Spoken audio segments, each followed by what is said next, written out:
राम राम दोस्तों। क्या आपने कभी सोचा है नीम करोली बाबा के आश्रम का नाम कैंची धाम ही क्यों?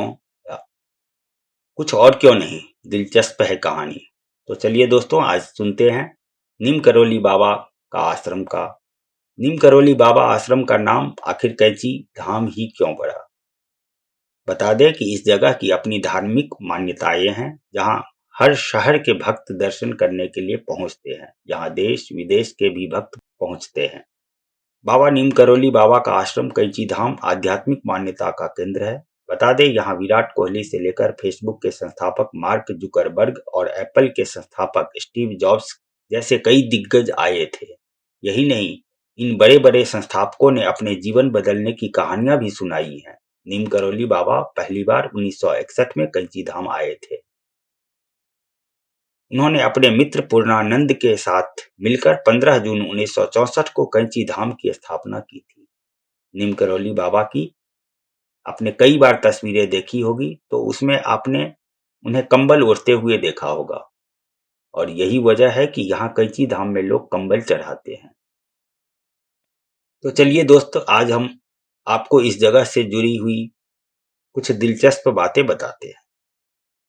वहीं कैंची धाम के स्थापना दिवस पर नीम करोली बाबा को भक्त मालपुए का भोग भी लगाते हैं। भोग को तैयार करने के लिए हर साल मथुरा के कई संख्या में कारीगर कैंची धाम आते हैं। धाम का स्थापना दिवस हर साल 15 जून को मनाया जाता है। धाम में हनुमान जी से लेकर और देवी देवताओं की मूर्ति देखी जा सकती है, जिन्हें अलग अलग साल की 15 जून को स्थापित किया गया है। बाबा के अस्थि कलश को धाम में स्थापित किया गया है। बाबा नीम करोली ने 15 जून को ही कैंची धाम को स्थापना दिवस के रूप में तय किया था। उन्होंने 10 सितंबर 1973 को शरीर त्याग कर महासमाधि ली थी। समाधि लेने के बाद उनके अस्थि कलश को धाम में ही स्थापित कर दिया गया। इसके बाद 1974 से बड़े ही स्तर पर मंदिर का निर्माण हुआ। कहते हैं महज 17 साल की उम्र में ही बाबा नीम करोली को ईश्वर को लेकर खास ज्ञान मिल गया था। तो आइए दोस्तों, जानते हैं इसीलिए रखा गया था कैंची का धाम। आगे हम बताएंगे। कैंची धाम की ओर जा रही सड़क कैंची की तरह दो तीखे मोड़ जैसी दिखाई देती है। इस वजह से धाम का नाम कैंची धाम रखा गया। नीम करोली बाबा हनुमान जी को काफी ज्यादा मानते थे। इसी वजह से उन्होंने अपने जीवन में हनुमान जी के 108 मंदिरों को बनवाया। बाबा नीम करोली के बारे में कहते हैं कि उन्होंने हनुमान जी की भक्ति कर कई सिद्धियां हासिल की थी। वे किसी को भी पैर छूने नहीं देते थे। कैंची धाम कैसे पहुंचे? हवाई मार्ग से पास का हवाई अड्डा पंतनगर हवाई अड्डा है, जो कैंची धाम से लगभग 70 किलोमीटर की दूर पर स्थित है।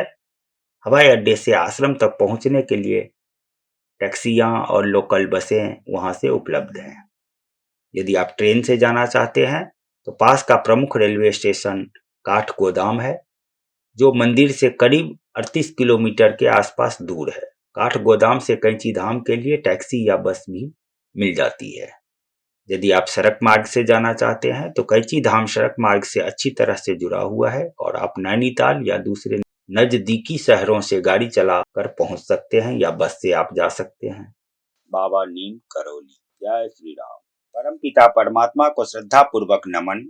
उन सर्वशक्तिमान प्रभु को प्रणाम, जो आश्चर्यों के आश्चर्य, सौंदर्यों के सौंदर्य, ज्योतियों की ज्योति, शक्तियों की शक्ति तथा समस्त सत्यों के शाश्वत सत्य हैं। उनकी दिव्य कृपा की वर्षा समस्त प्राणियों पर हो और सभी को आनंद, शांति एवं प्रकाश की ओर ले जाए।